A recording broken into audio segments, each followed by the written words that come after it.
Сәлем баршаңызға. Менің YouTube каналыма қош келдіңіздер.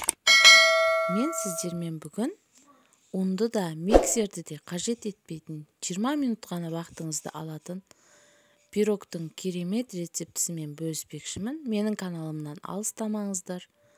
Менімен бірге болып, лайктарыңызды басып, тіркелмеген болсаңыз, тіркеліп кетуді ұмытпаңыз. Алдымен үлкен бір бокалда толтырып овсянка кашамызды саламыз ыдысқа. Оның үстіне сол овсянка өлшеп салған бокалда қайнаған суды құямыз үстіне. Жақсылап араластырып, шетке жібіп тұру үшін қойып қоямыз. Енді кішкентай 3 алманы қабығын ашып тазалап алдық. Оны көбік етіп, 4 бұрышты етіп майдалап турап шығамыз.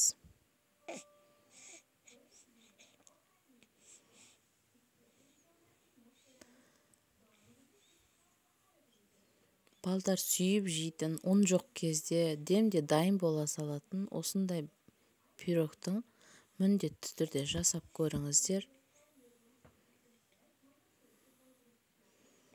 Міне енді жібіп дайын болып тұрған овсянканың үстіне турап алған 3 алманы саламыз. Оның үстіне 1 жұмыртқа. Оның үстіне құмшекер.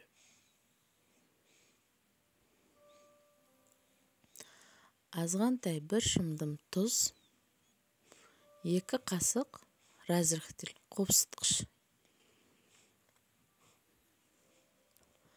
2 қасық қопсытқышты салып болған соң, кішкентай қасықта 1 қасық корица саламыз. Енді өздеріңіз ұнатсаңыздар ғана салыңыздар. Мейіз салып жібереміз, азғантай, шілей көп емес.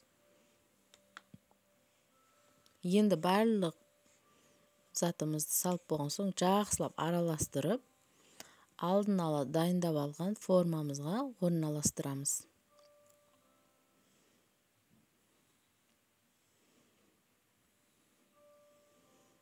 Формаға жақсылап орналастырып болған соң, алдын ала 200 градуста қызып тұрған печкаға салып, 20 минут, 15 минутта пісіріп аламыз.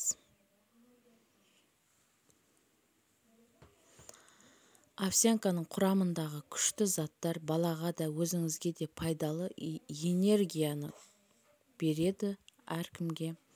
Міндетті түрде жасап көріңіздер. Бұл пирог сіздерге ұнауы сөзсіз.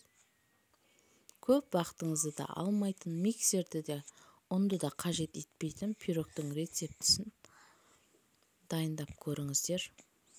Менімен бірге болыңыздар. Каналымнан алыстамаңыз. Ас болсын.